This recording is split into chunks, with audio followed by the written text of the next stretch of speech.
Assalamualaikum warahmatullahi wabarakatuh. Berjumpa kembali dengan saya, Tri Susuti Andadari, kali ini dalam mata kuliah Struktur dan Konstruksi 3. Selanjutnya kita akan membahas macam-macam struktur utama. Arsitek harus menguasai kemungkinan struktur yang paling sesuai pada suatu bangunan.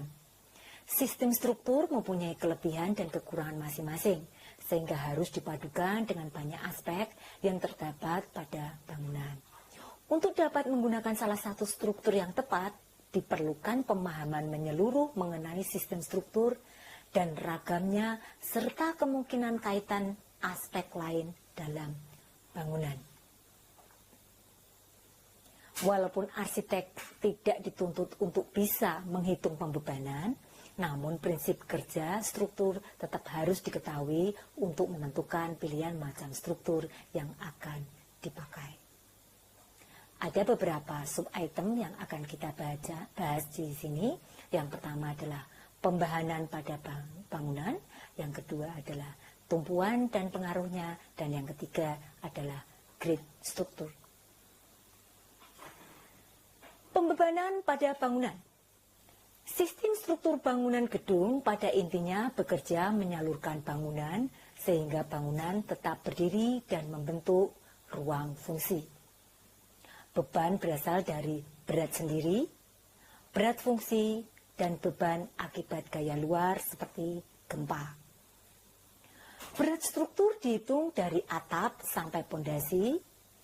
Berat fungsi tergantung dari jenis dan volume yang diwadahi, dan beban gaya luar tergantung dari bentuk dan posisi bangunan. Beban disalurkan dari atas sampai ke pondasi dan diteruskan ke tanah. Tumpuan dan pengaruhnya. Beban-beban harus diletakkan pada tumpuan atau titik hubung. Wujud paling ideal adalah kuda-kuda dipasang langsung di atas kolong. Penyimpangan pada kondisi tertentu memungkinkan kuda-kuda tidak diletakkan di atas titik tumpu. Dengan catatan, harus ada struktur penopang lain yang menggantikan kolom untuk meneruskan beban ke kolom.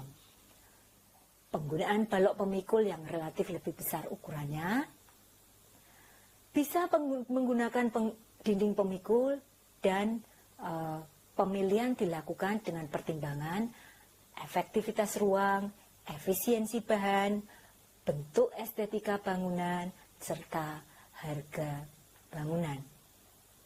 Yang ketiga, grid struktur. Grid struktur adalah pola-pola tertentu yang digunakan untuk meletakkan titik-titik atau garis-garis struktur bangunan dalam denah. Titik menunjukkan kolom dan garis menunjukkan dinding baik struktural maupun non-struktural. Grid struktur berkaitan dengan letak elemen sistem struktur serta bentuk dan ukuran ruang.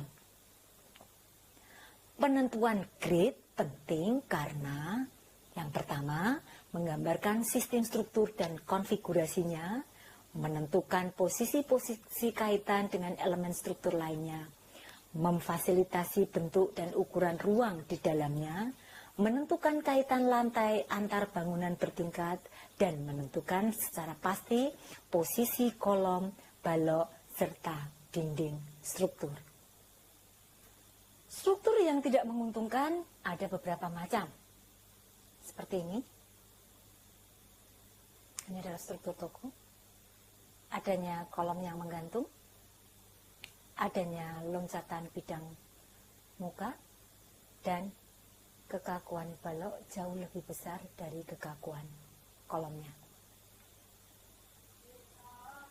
Grid sederhana dan simetris bisa lihat di beberapa contoh di kanan kiri saya. Kemudian grid yang simetris kompleks bisa dilihat di kanan kiri.